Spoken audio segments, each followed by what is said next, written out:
성령에 이끌리어라는 말씀의 제목으로 하나님 말씀 전하겠습니다. 성령에 이끌리어. 하나님의 사역을 감당할 때 있어서 가장 중요한 것은 성령의 이끌림입니다.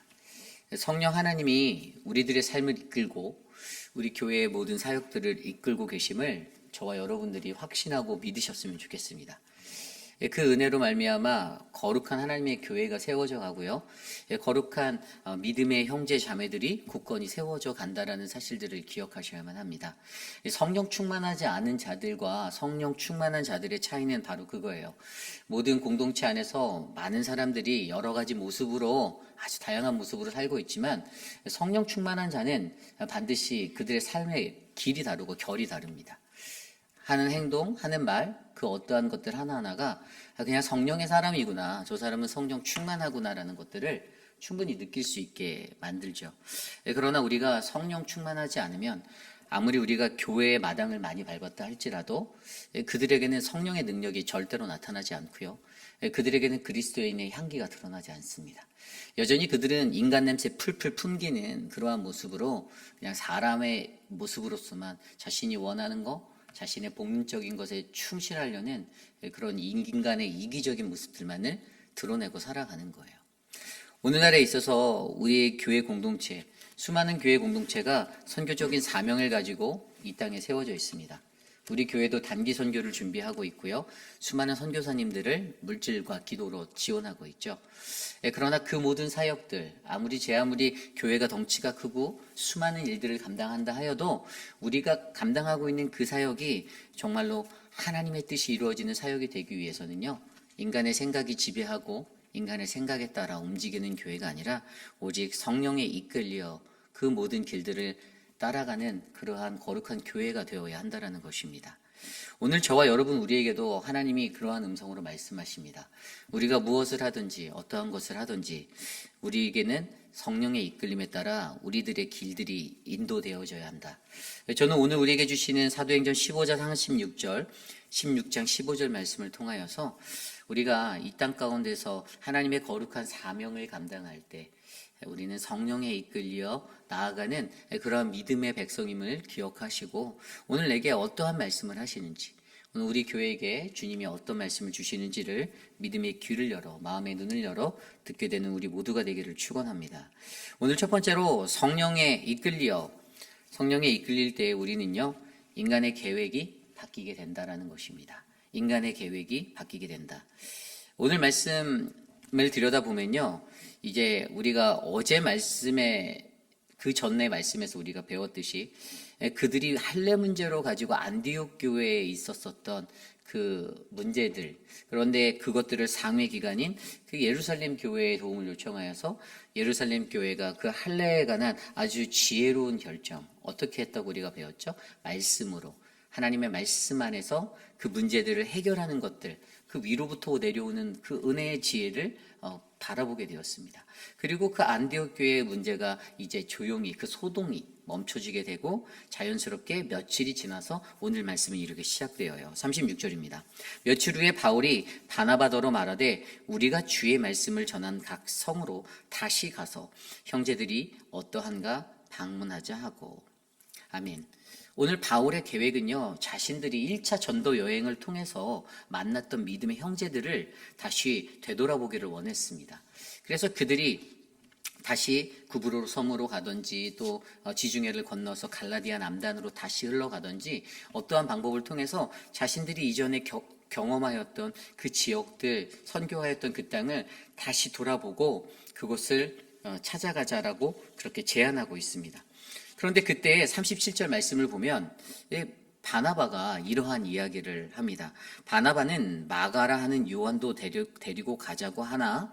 38절입니다. 바울은 밤빌리아에서 자기들을 떠나 함께 일하러 가지 아니한 자를 데리고 가는 것이 옳지 않다 하여. 39절 서로 심히 다투어 피차 갈라서니 바나바는 마가를 데리고 배 타고 구브로로 가고. 40절입니다. 바울은 실라를 택한 후에 형제들에게 주의 은혜에 부탁함을 받고 떠나 수리아와 길리기아로 다니며 교회들을 견고하게 하니라. 아멘. 자, 우리가 오늘 이 말씀에서 들여다볼 수 있는 한 가지는요, 바울이 가지고 있었던 계획, 앞서 설명드린 대로 1차 전도 여행 때 만났던 형제들을 방문해서 그들을 위로하고 그들을 더욱더 견고히 하자라는 바울의 선교 플랜이 이제 제2차 전도 여행으로 이어져야 하는데, 그러한 계획도 하나님께서는 바나바와 함께 어떠한 갈등의 문제들을 갖게 하심으로써 하나님이 바꾸고 계신다라는 사실을 보여주고 있는 거예요. 그때 바나바가 말했던 것은 이전에 1차 전도여행에서 잠깐 함께 했었던 그 마가라고 하는 요한도 데리고 가자라고 하는데 바울이 그것을 반대하죠. 바울이 그럴 수 없다. 그리고 바울이 말했던 이유는요, 그때 자기들을 함께 떠나서 일하러 가지 아니한 자를 데리고 가는 거는 말이 안 된다. 아마 이때까지만 해도 바울이 가졌던 그의 생각에는요, 저 사람은 신앙적으로 연약한 사람이고 선교를 감당하기에 준비가 안 됐어라고 판단했던 것 같아요. 밤빌리아에서 그가 다시 되돌아갔거든요. 마가라는 요한이. 그러니까 그 사람이 하나님의 일을 감당함에 있어서 이 사람은 사명으로 하는 것이 아니라 그냥 힘들면 쉽게 포기하고 이런 사람이구나. 나는 이런 사람과는 지금 이 선교 여행을 나는 같이 할 수 없어. 나는 이 사명을 같이 할 수 없어라고 생각하는 것이죠. 어쨌든 바울이 가지고 있었던 계획 속에 또 바나바가 가지고 있었던 마가라고 하는 요한을 데리고 가는 그 계획 속에 이것들이 서로 어긋나서 그들이 어떻게 되었다고 합니까? 39절대로 심히 다투었다라는 거예요. 여기서 심히 다퉜다는 것은요, 아주 그냥 격렬하게 논쟁한 그들의 모습이에요. 그런데 그것들을 통해서 결국에요, 이 두 사람이 헤어지게 됩니다. 서로 각자의 길을 가게 돼요. 바울과 바나바가, 이 바나바는 마가를 그냥 데리고 자신이 함께 데리고 가려고 하는 마가를 데리고 구브로 섬으로 가고요. 그리고 바울은 신라를 택한 다음에 그가 바로 수리아와 길리기아로 다니며 다른 쪽의 루트로 그 방향이 선회되어졌다라는 거예요. 1차 전도 여행 때 가려고 했던 그 지역들을 다시 방문하고자 했던 바울의 계획이 완전히 바뀌게 된 것이죠. 인간이 계획하고 사람이 계획한 것이지만 여러분, 여기에서 우리가 눈여겨볼 수 있는 것은요, 이것이 인간의 뜻대로 다 되지 않는다라는 거예요. 하나님은 어떤 상황과 환경을 통해서 그것들의 모습을 바꾸고 그 방향의 길들을 바꾸신다라는 거예요. 그 이야기가 여기서 멈춰지면 끝날 것 같은데 그러지 않아요.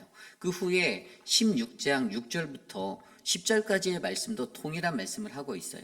이 아시아로 나아가고자 했던 바울의 계획이 있었어요. 그 후에 바울의 계획은요, 이제 수리아와 길리기아로 지나서 아시아 쪽으로 가자. 그래, 난 아시아 쪽으로 복음을 전해야지라는 계획이 있었는데 자신의 생각을 전복시키는 그 환상을 보게 되었다는 거예요. 그래서 10절에 바울이 그 환상을 보았을 때 우리가 곧 마게도냐로 떠나기로 힘쓰니라, 유럽 쪽으로 그 길을 선회한 거예요. 하나님의 복음이 유럽 쪽으로, 그래서 이제 로마로 나아가게 하나님이 바꾸신 거예요.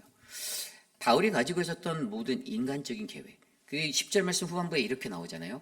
하나님이 저 사람들에게 복음을 전하라고 우리를 부르신 줄로 인정함이로라. 아멘.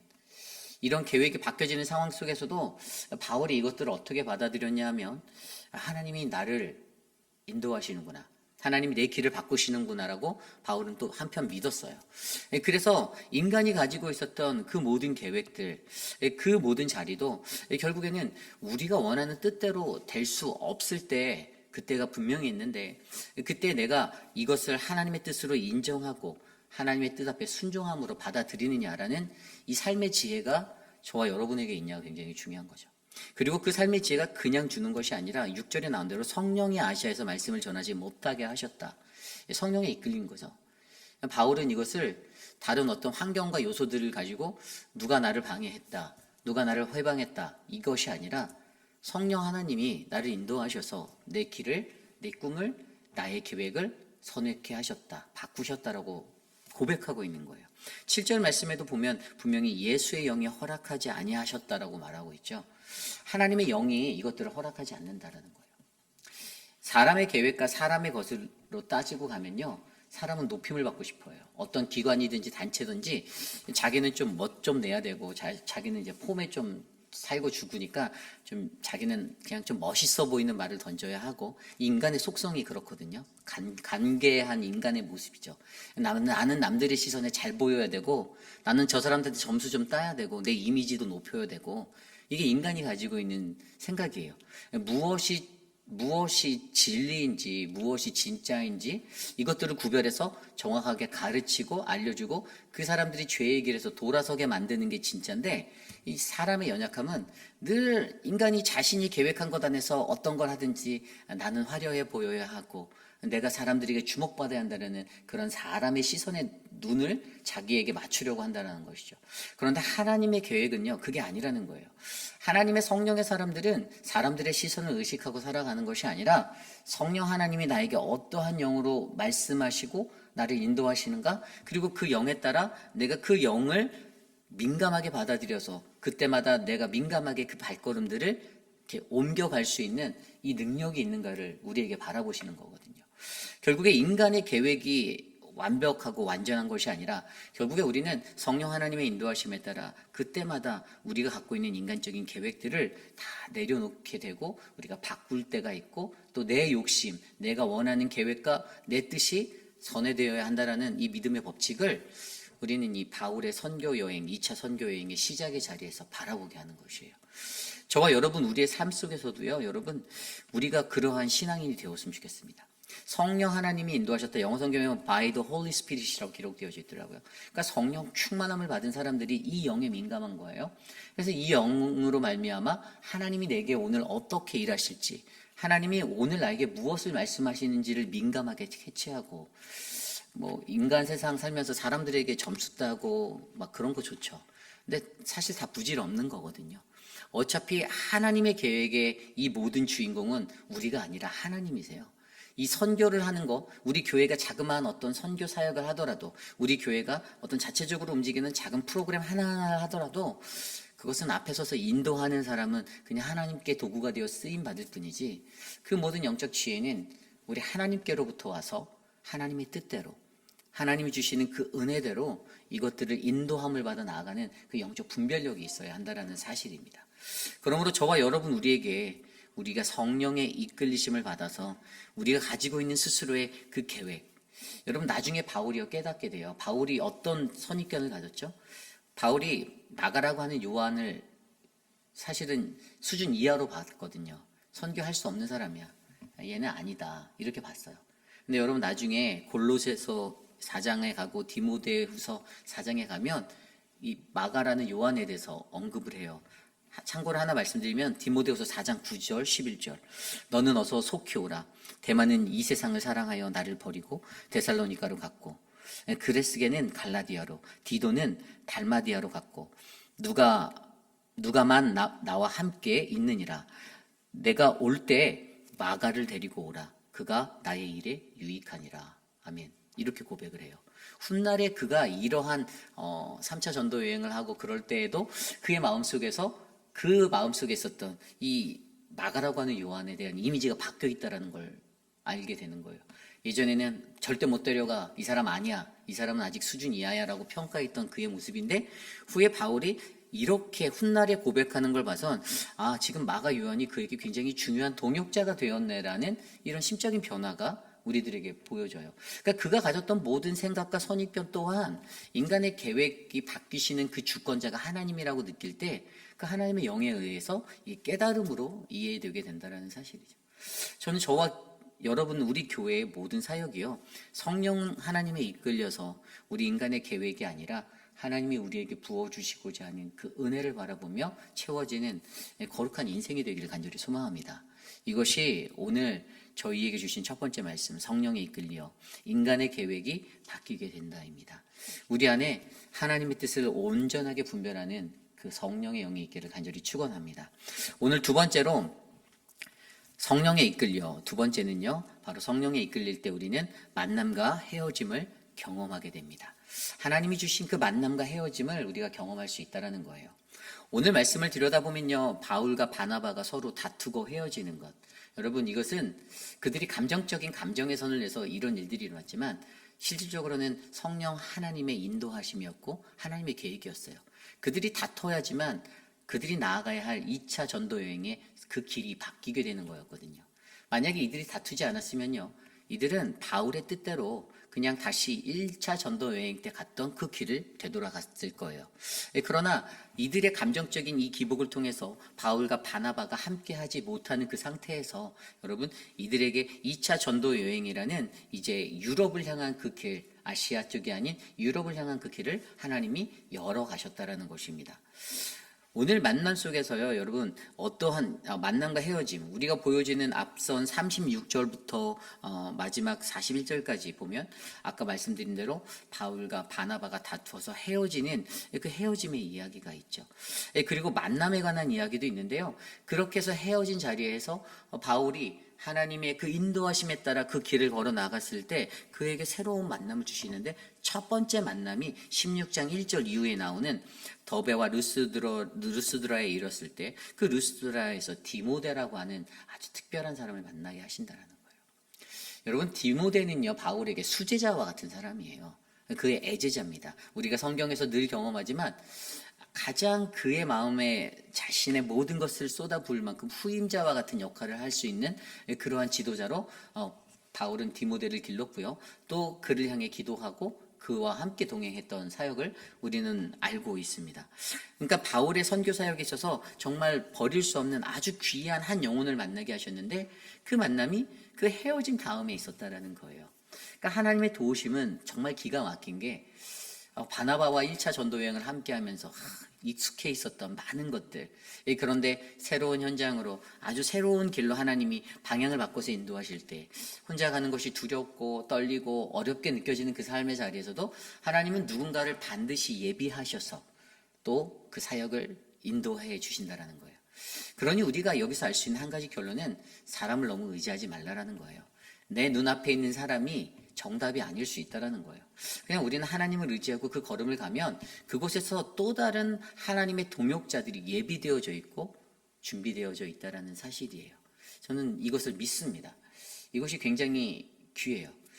제가 어저께 한국에서 어떤 분하고 잠깐 통화를 했어요. 이제 저희 교회로 오시려고 이제 이쪽 KPL의 병원의 간호사가 됐는데, 이분이 병원들 막 서치를 하시다가 이제 정착을 해야 되니까 교회 홈페이지를 들어서 모든 교회 설교들을 다 들어보시고 하신 것 같아요. 저희 교회가 마음에 들어서 저희 교회에 제가 한국에 갔을 때 이메일을 보내셨어요. 그래서 제가 어제 그분하고 통화를 했는데 너무 감사하고, 너무 우리 서지현 목사님도 열심히 도와주셨어요. 어디 아파트 어떻게 해야 됩니다. 너무 고마워하시는 거 있죠. 그러면서 본인이 이제 7월 달에 올 계획인데, 자기가 이제 12살짜리 중학교 2학년이죠. 아들이 있고 가족이 있는 거예요. 여러분, 이분이 뭐 미국에서 살아보는 것이 뭐 예전에 사이판에서 잠깐 근무를 하셨다고 하더라고요. 그런데도 모든 환경이 이게 익숙하지 않은 거예요. 근데 하나님께서 너무 감사한 것은 자기가 이렇게 교회 홈페이지를 들어가서 말씀도 들어보고, 그래서 저랑 처음 통화하는데 목사님 말씀 많이 들었어요. 막 이러면서 굉장히 친숙하게 말씀을 하시는데, 저는 이제 처음 뵙는 분이니까. 근데 마음속에서 이분에게 성령 하나님이 우리 교회로 인도하시려는 그 은혜를 보이셨구나라는 그 확신이 오는데, 그 목사님 꼭 7월 달에 꼭 봐요 이렇게 말씀하면서 대화를 마무리 짓고, 저희가 또 도울 수 있는 것들은 우리가 돕겠습니다라고 말씀하고 대화를 마쳤는데, 하나님의 역사라는 것은 그런 거예요. 우리가 지금 이 땅에 있는 사람들을 보고 저 한 사람 귀하죠. 다 귀해요. 하지만 중요한 것은 공동체에 귀한 사람도 있는 반면에 공동체를 무너뜨리고 해야 하는 사람들도 있다라는 거예요. 그리고 하나님이 준비된 영혼은요, 그러한 준비된 영혼을 통해서 말씀의 정결함과 깨끗함을 가지고 아주 아름답고 선한 그 은혜의 자리로 자연스럽게 연결되어지고 찾아오는 사람들이 분명히 있다. 저는 이게 복음의 능력이라고 믿거든요.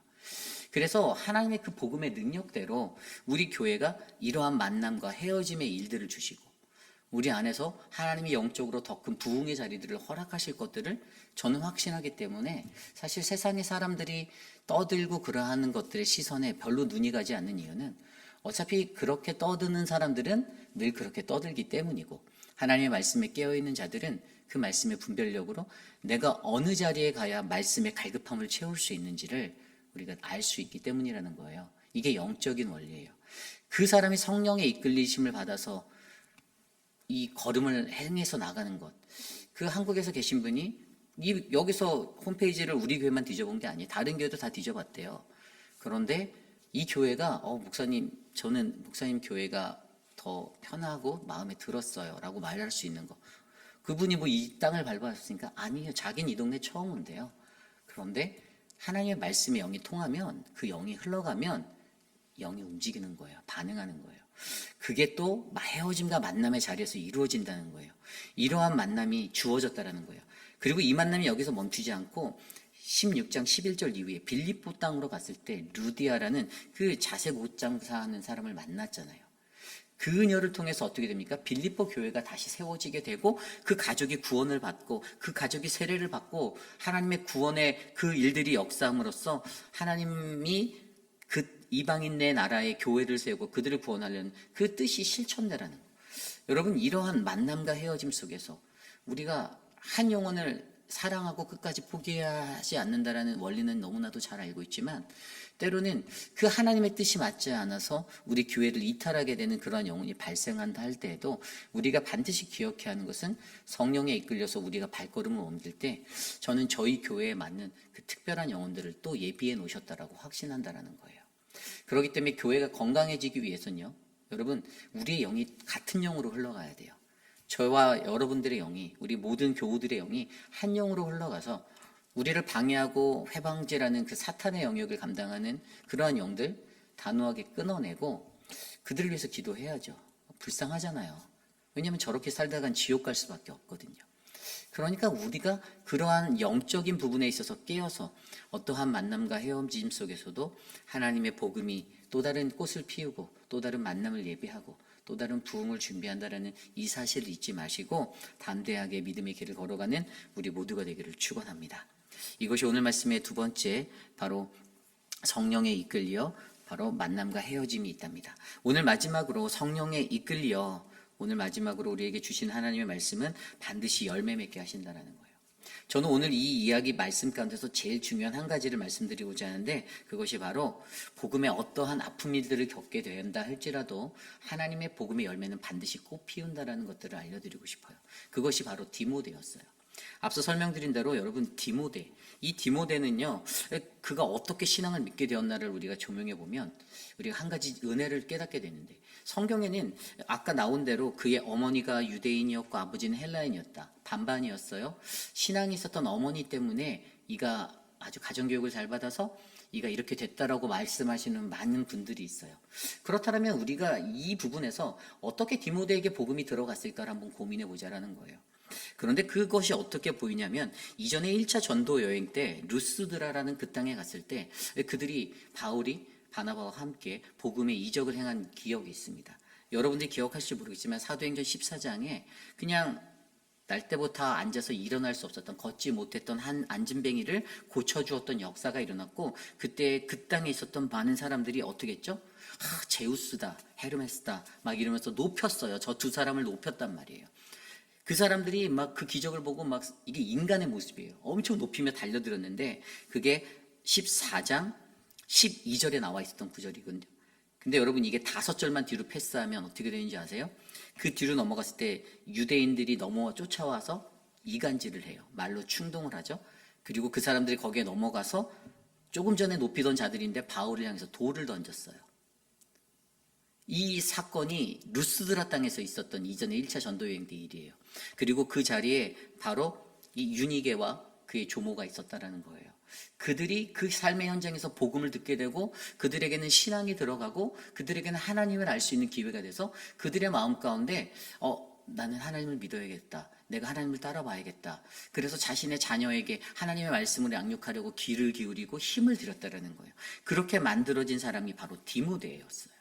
그러니까 복음의 현장에서 어떠한 아픈 현실을 겪게 되는, 바울이 돌을 맞게 되는 그 삶의 현장에서도 바울이 한 가지 진리를 깨달았는데, 이 디모데를 만나고 나니 그것에 대해서 확신하게 된 진리는, 어떠한 상황 속에서도 나는 여전히 그 자리에서 꾸준하게 주의 말씀을 증거하였더니 복음이 꽃을 피우는구나, 열매를 맺는구나라는 진리를 깨닫게 됐다라는 거죠. 이것이 바로 디모데와의 만남이었다라는 거예요. 그 디모데가 훗날에 어떻게 됩니까? 복음의 사역에서 바울과 거의 대등할 만큼, 그보다 더 크게 귀한 사람으로 하나님의 복음의 일꾼으로 쓰임받게 되었어요. 이러한 만남이 있다는 겁니다. 저와 여러분, 우리에게도요, 여러분, 우리가 우리가 어떠한 삶의 자리에 있든지, 우리가 핍박을 당하고 고난을 당해도 우리는 그 있는 자리에서 요동하지 않고, 아, 그랬어? 이런 인생이 아니라 우리가 있는 자리에서 그냥 굳건히 우리는 하나님의 말씀을 증거하고 살아가면 되는 거예요. 그러한 사람을 오늘 말씀에서 뭐라고 하냐면 바로 제자라고 말하는 거예요. 16장 1절에 디모데라는 제자가 있으니, 여기서 아주 이색적인 게 보이죠? 바울이 가서 제자를 삼았나요? 아니에요. 디모데를 만나기 전에 이미 디모데라 하는 제자가 예비되어져 있었어요. 하나님이 그를 예비해 놓으신 거예요. 하나님께서 이 제자라고 하는 헬라어 마르티테오, 이 증인이라는 뜻이잖아요. 이 하나님께서 예비해 놓으신 증인인데, 이 어떠한 증인이냐? 이 마르티테오라는 단어에서 전에 제가 순교자라는 단어가 나왔다고 제가 말씀드렸어요. 그러니까 죽기까지를 각오해서 그 사람의 삶을 통하여 증언할 메시지가 있는 사람, 즉 예수님의 진정한 제자는요, 바로 하나님께 마음을 빼앗긴 사람, 예수님께 마음을 빼앗긴 사람, 그래서 그 안에 전할 그 증거의 메시지가 있는 인생인 거예요. 진정한 제자의 삶은 그거예요. 내가 진정한 제자인가 아닌가? 이것을 들여보려면요, 여러분, 우리가 예수님께 마음을 뺏기고 우리가 그 안에 내가 마음 뺏긴 예수를 증거할 수 있는 그 마음이 있는가를 둘러보시면 돼요. 그런데 자꾸만 이상한 거, 자기의 욕심, 자기 생각에 치우쳐서 그것만 떠들고 다니는 사람들은 절대 예수님의 제자가 아니죠. 예수님의 제자에게는 이러한 모습이 있어야 된다는 거예요. 오늘 그러한 것들을 바울은 경험했어요. 아, 그때 내가 그 자리에서 복음을 돌을 맞아가며 던졌는데, 이게 후대에 디모데라고 하는 이 꽃을 피워놓은 거예요. 유니게를 통해서. 그때 복음을 듣게 됐던 유니게와 그 할머니를 통해서. 아, 이것이 복음이구나.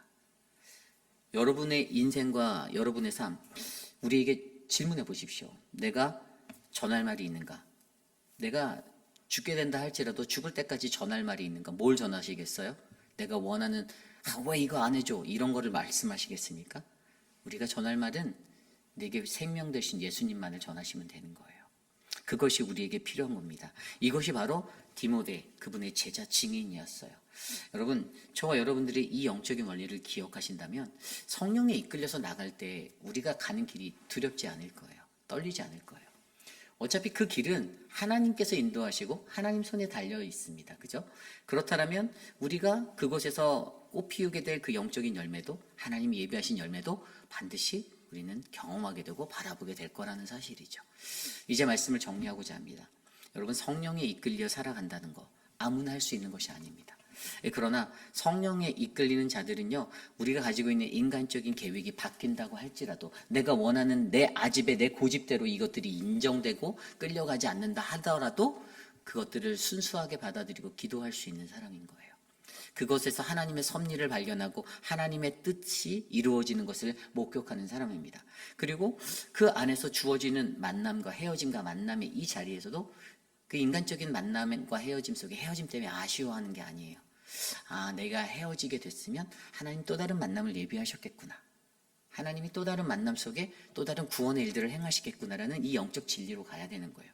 그리고 마지막으로 하나님께서 예비해 놓으신 어떠한 고난의 상황 속, 아픈 복음의 때문에 받게 되는 아픈 일들을 겪게 된다 할지라도 그곳에서 반드시 열매 맺게 하시는, 디모데와 같은 그 참다운 열매를 맺게 하시는 하나님의 역사를 바라보면 저와 여러분은 오직 성령에 이끌려서 복음만을 전하고 하나님 앞에 온전한 믿음의 사람으로 나가게 되지 않을까 믿습니다. 그러한 마음으로 우리가 함께 기도했으면 좋겠는데요. 하나님, 우리에게 그 영을 주십시오. 우리에게 하나님께서 주시는 그 성령에 의해서 예수의 영에 이끌려 우리가 주의 말씀을 증거하고 하나님 앞에 서도록 하게 하옵소서. 함께 기도합니다.